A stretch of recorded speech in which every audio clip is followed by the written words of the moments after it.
Não tem como a gente existir fora do mundo. É no mundo que está todas as nossas possibilidades existenciais, né? Então a expressão do nosso ser vai acontecer no mundo. O nosso amadurecimento ele vai acontecer a partir do momento, a partir da forma como a gente se instala no mundo, na nossa realidade. E algumas pessoas, né, vêm compartilhado comigo que, enfim, algumas mulheres precisam trabalhar, infelizmente ou felizmente, né? Precisam trabalhar e deixar seus filhos em casa. Outras pessoas encontram-se tendo que conciliar trabalho e estudo, às vezes trabalho, estudo, criação dos filhos, né? Outras pessoas estão passando por dificuldades financeiras, por questões de doença na família. Então são várias situações, assim como a minha, por exemplo, né? Hoje a minha situação, a minha realidade, a minha circunstância é ser esposa, é ser mãe, é ser psicóloga, é trabalhar fora de casa, é trabalhar dentro de casa, cuidando das coisas, da família, né? E o meu amadurecimento, o nosso amadurecimento, ele se dá a partir do momento que nós nos instalamos nessa realidade, a partir do momento que nós aceitamos a situação, a circunstância em que nós temos que viver, né? O mundo, como eu disse, o tempo todo ele vai nos apresentando a oportunidade da gente amadurecer a partir do momento que a gente se instala nessa realidade e a partir do momento em que a gente vai olhando para situações que nos são apresentadas a todo instante e vamos cumprindo o nosso dever, né, a todo instante. Então, a nossa reflexão que eu queria trazer para vocês é que vocês pensassem como que vocês têm enxergado a sua situação, a situação que você hoje tem que viver. Como que você compreende o mundo? O mundo para você, né? É um lugar bom, é um lugar cheio de possibilidades mesmo? Ou o mundo é penoso, né? Como que você tem olhado para o mundo? Principalmente, como que você tem olhado, né? Para onde você tem direcionado o seu olhar?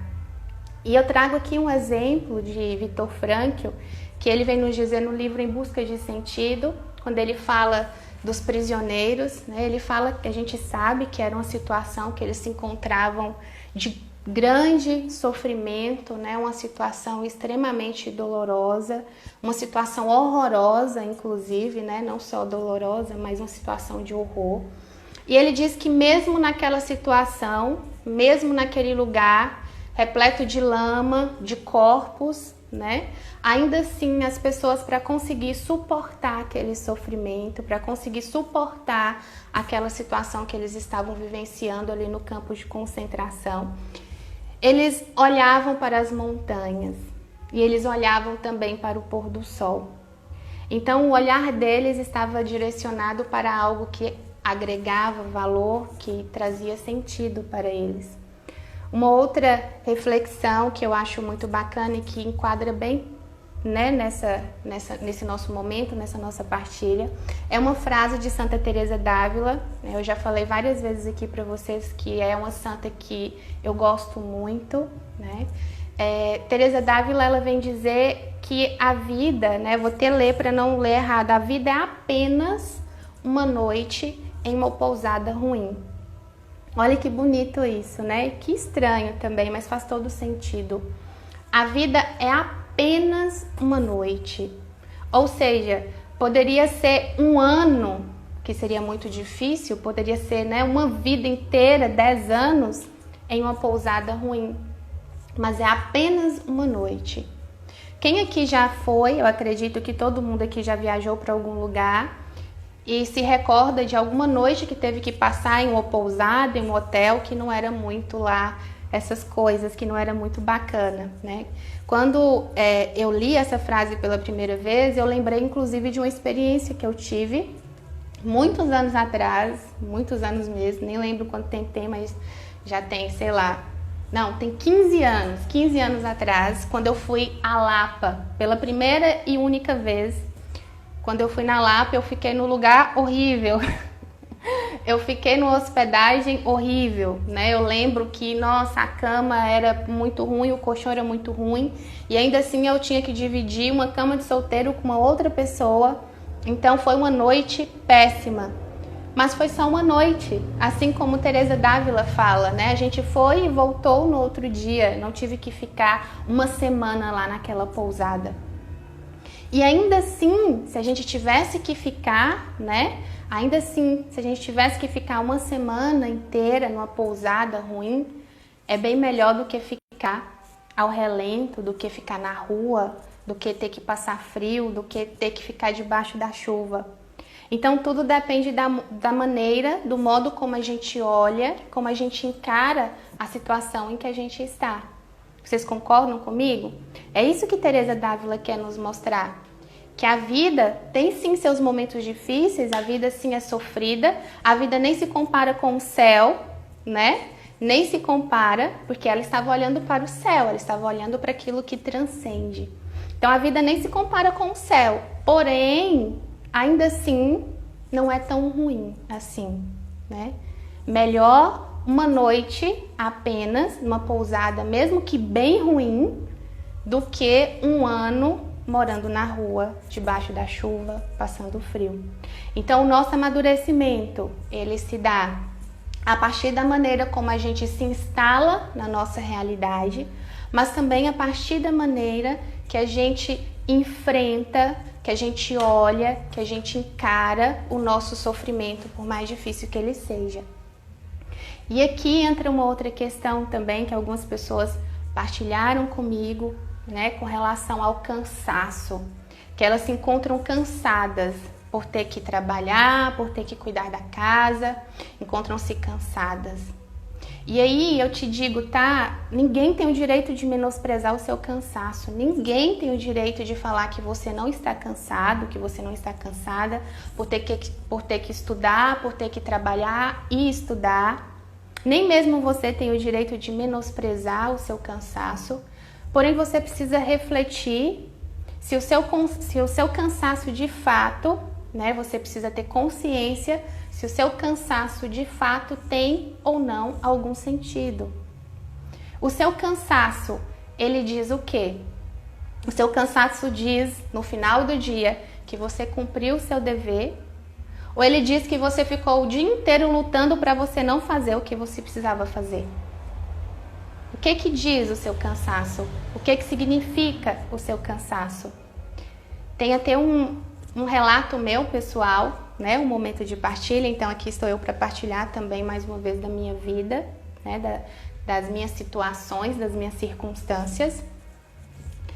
Eu, por muitas vezes, fazia as coisas em casa, parecia que na marra, né? Trabalhando no CRAS, quem sabe, né? Eu tenho 2 empregos, né? E ainda tenho que cuidar da casa, ainda tenho que cuidar dos meninos. Então, assim, completamente esgotada, completamente cansada e fazia que por obrigação mesmo.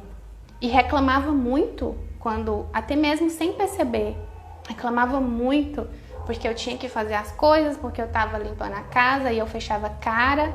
Na verdade, eu acho que eu nem reclamava, eu fechava a cara mesmo, né? Ficava com a cara fechada, com aquela sensação de peso que eu estava fazendo, o que era minha obrigação, o que era meu dever. E aí um dia, né, Elias chegou para mim e falou: você já reparou que toda vez que você vai arrumar a casa, você fica com a cara fechada?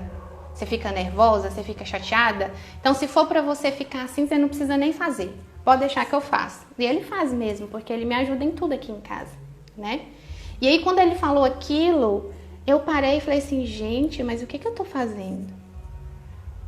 O que eu tô fazendo? Eu tô arrumando essa casa, é pra quê? Né?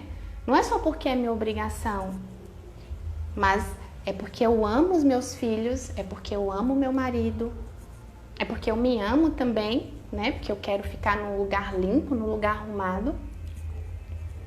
Então eu arrumo a casa, eu cuido da casa porque é minha obrigação também. Mas se eu não quiser arrumar, ninguém vai me obrigar a arrumar. Eu arrumo, eu cuido das coisas, eu faço as coisas em casa porque eu amo aquelas pessoas que moram aqui comigo. Entende? Então, hoje, no meu cansaço, não existe mais peso. Por isso que eu até coloquei, né, lá na publicação, no seu cansaço, há peso ou há amor? Hoje no meu cansaço há amor. E aí eu te digo até uma coisa que é super interessante, que vem comprovar que São João da Cruz nos fala mesmo. São João da Cruz vem nos dizer, né, que o amor não se cansa. E de fato o amor não se cansa. Porque hoje eu faço as coisas sim, de certa forma, né? Claro, o corpo da gente cansa, mas a minha alma está leve. Porque há amor, porque eu entendo que eu fiz por amor, porque eu entendo que eu cumpri o meu dever. Então, como que você cuida da casa, né? Eu coloquei aqui. Você cuida com zelo, com amor, você cuida reclamando? Oi, vocês estão me ouvindo? Travou aqui. Acredito que sim, voltou, né? Travou, mas voltou. Então, as pessoas que falaram, né, que tem que, enfim, estudar e trabalhar. Como que você estuda? Como que você se dedica a seus estudos? Como que você se dedica à sua família? Há amor naquilo que você está fazendo? Como que você tem enxergado a situação que você se encontra? Para onde está direcionado o seu olhar? Para onde está direcionado o seu olhar? Né? Amar é dar a vida. Amar é se sacrificar em prol de uma causa ou de alguém. É aí que está a nossa realização. O Frankl vem nos dizer isso também, que a salvação do homem, que a realização do homem está no amor. Então a minha realização, na verdade, não está em arrumar a casa, não está em atender as pessoas como psicóloga, mas está em amar aquelas pessoas que confiam em mim, a sua história, o seu sofrimento, em amar a missão que me foi confiada como psicóloga, porque ele vem dizer que é amar uma causa, uma missão, ou amar alguém. Amar os meus filhos, meu esposo, a minha família. Então a minha satisfação, a minha realização, a sua satisfação e a sua realização está no amor. No amor que você se dedica a algo ou a alguém. Então eu te pergunto, pelo que vale a pena você dar a sua vida? Se amar é dar vida, se amar é sacrifício, o que hoje vale a pena você se sacrificar? Pelo que vale a pena você se sacrificar? Ah, porque eu preciso estudar. Tá, você precisa se sacrificar porque você precisa estudar, mas você precisa estudar para quê?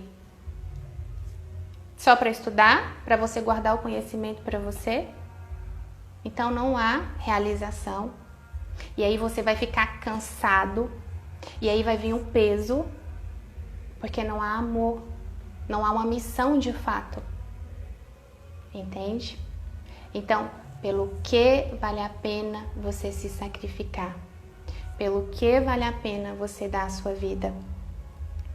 Uma outra situação que Frankl também nos apresenta, ele quando ele estava muito doente no campo de concentração, teve um momento em que ele adoeceu e ele tinha certeza que ele iria morrer, que ele teria poucos dias de vida.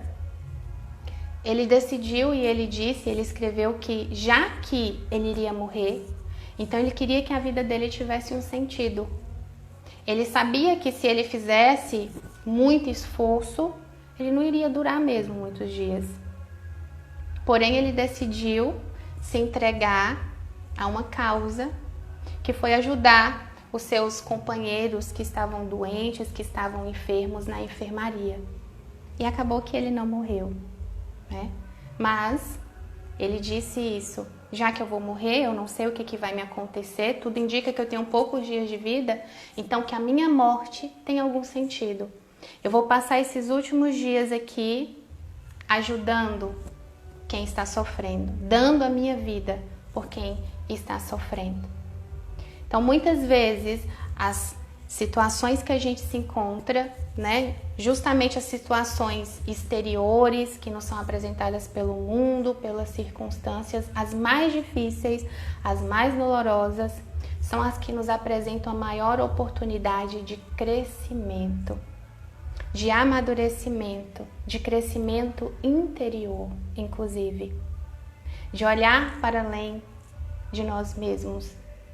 Então, talvez, como vocês, né, compartilharam comigo, como algumas pessoas compartilharam comigo, talvez a sua situação hoje extremamente difícil seja, de fato, ter que deixar seus filhos e ir trabalhar.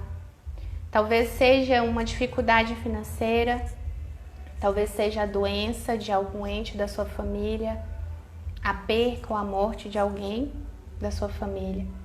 É algo que aconteceu exteriormente, é uma situação, é uma circunstância que você está inserido hoje.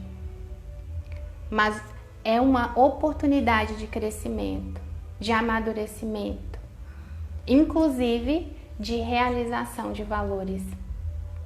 Onde Frankl vem nos dizer, né, os valores mais elevados. Uma vez que a gente não pode fugir do sofrimento, uma vez que o sofrimento é inevitável, mas a gente pode decidir como a gente vai suportar esse sofrimento, como a gente irá enfrentar esse sofrimento, como a gente vai carregar a nossa cruz. Então, que você possa olhar de uma maneira diferente para as suas circunstâncias, para a situação que você se encontra hoje, enxergando ela, né, enxergando as coisas positivas que ela tem para te oferecer, as oportunidades, as possibilidades existenciais de crescimento que elas têm para te oferecer. Voltando lá na frase de Santa Teresa d'Ávila, entendendo que ela vai passar, que é apenas uma noite em uma pousada ruim. Não é um ano inteiro em uma pousada ruim. Por mais difícil, por mais doloroso que seja, essa situação que você está enfrentando, ela vai passar. Seja passar de fato, acabar, ou seja, através da sua postura, através da atitude, através da mudança de olhar que você vai ter encarando ela a partir de agora.